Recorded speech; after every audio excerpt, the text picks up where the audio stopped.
Is Sam Altman evil? Is he turning into some Dr. Evil character from the movie Austin Powers? With employees leaving his company faster than Elon Musk's rocket ships, it's hard not to wonder. Recently, Ilya Sutskever, a co-founder of OpenAI, quit to start his own AI safety startup. Reportedly, Ilya was one of the people who got Altman fired in 2023. John Leike, the co-leader of OpenAI's super alignment team, resigned as well. He expressed concerns that safety and cultural process have taken a backseat to shiny AI products. And John Shulman, another co-founder of OpenAI and part of its AI safety team, left the company to join its rival Anthropic. As you can see, all of these people have something in common.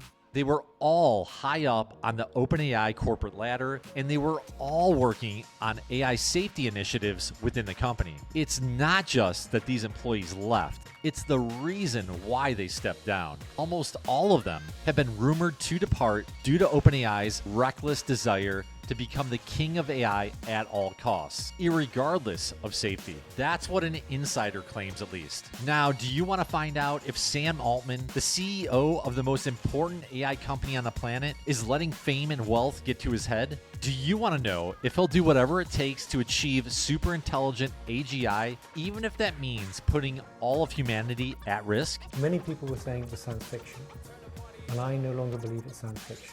Well, by the end of this video, you'll know the answers to those questions. Plus, you'll find out why Altman has stockpiled gold, guns, and antibiotics for a doomsday scenario. Everyone, even your grandmother, probably knows who Sam Altman is nowadays. But just 2 short years ago, that wasn't the case. Back then, Altman was a nobody on the world stage. And when ChatGPT launched in November of 2022, all of that changed overnight. ChatGPT.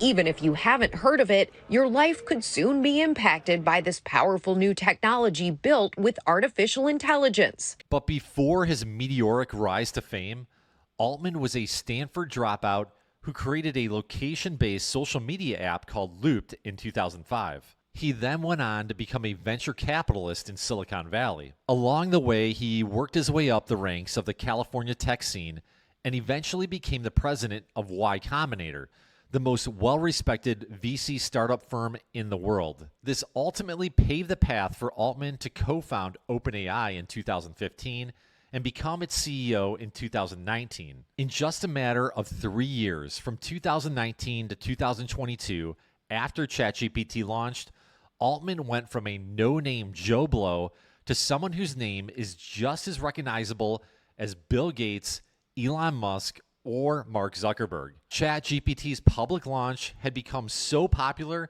that it gained the fastest growing user base of all time by reaching 100 million users in just 2 months. And as ChatGPT grew exponentially, so did Altman's fame and net worth. He was a guest on just about every prominent podcast and TV show in the United States and was crowned as the CEO of the Year by Time magazine.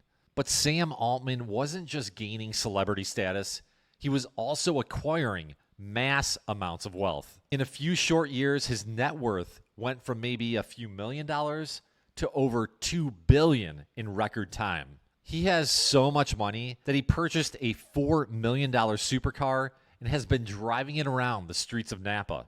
On top of that, he has a $27 million mansion in San Francisco's Russian Hill neighborhood and a 12-bedroom estate on Hawaii's Big Island that he bought for $43 million.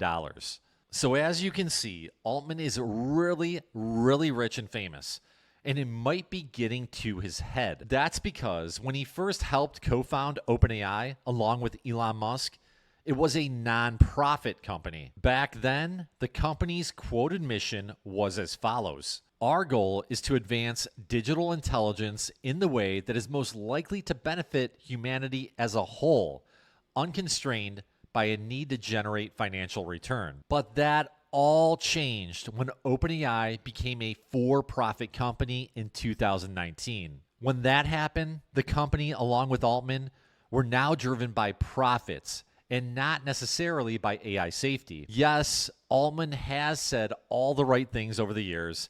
He wants governments to regulate AI, and he strongly believes in AI safeguards. The thing is, a lot of this seems like it's all talk and no action. That's because Altman was fired in 2023 by OpenAI's board of directors due to communication and AI safety concerns. Along with that, like mentioned in the beginning of this video, a large percentage of OpenAI's safety team outright quit due to safety concerns within the company. OpenAI's Sutskever, a co-founder and someone who quit OpenAI, was increasingly worried that OpenAI's technology could be dangerous and that Altman was not paying enough attention to that risk, according to a New York Times article.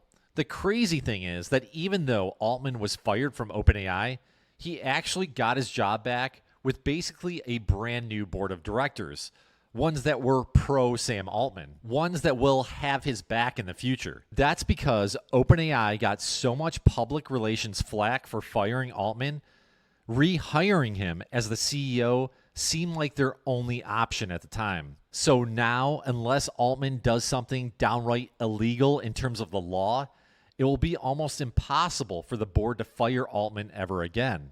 He essentially got fired and rehired with even more power and control over OpenAI than ever before. And since his firing, he seems more power hungry than ever. In a recent interview at Stanford, he said he would do whatever it takes to reach AGI, or human level AI intelligence. Whether we burn 500 million a year or 5 billion or 50 billion a year, I don't care. I genuinely don't. As long as we can, I think, stay on a trajectory where eventually we create way more value for society than that, and as long as we can figure out a way to pay the bills, like we're making AGI. It's going to be expensive. It's totally worth it. Then in early 2024, Altman was reportedly looking for a $7 trillion investment from the United Arab Emirates to produce advanced AI chips. Chips that would ensure OpenAI's goal of reaching human-level artificial intelligence before anybody else. Not only that, but Altman has invested millions of dollars in nuclear energy companies.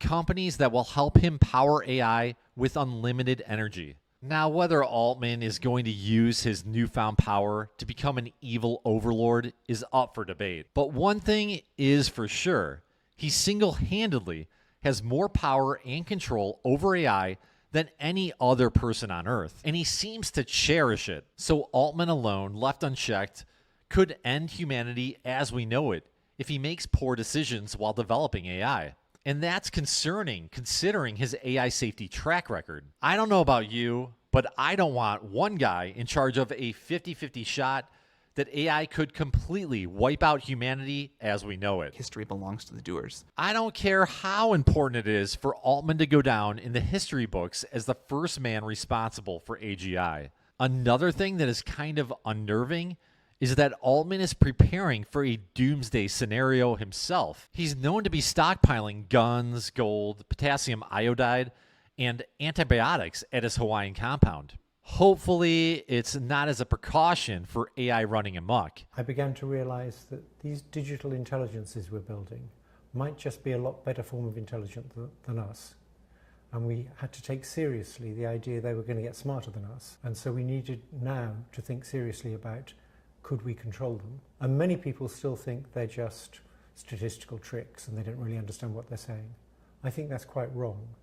So I came out and focused on the existential threat, that is the idea that they'll take over from people, because many people were saying it was science fiction, and I no longer believe it's science fiction. So time will tell if Altman is the next Dr. Evil or not. In the meantime, before all of this plays out, if you see Altman cruising around in his $4 million supercar, stop him and ask him if you can stay at his Doomsday compound in Hawaii if he screws up AI. At least you'll be prepared. That's it for tonight. If you want to hear more interesting AI perspectives, check out my other vid, What if you had an AI stock prediction tool? And if you found this video interesting, please subscribe to this YouTube channel and my free AI email newsletter at fry-ai.com/subscribe. Have a great night.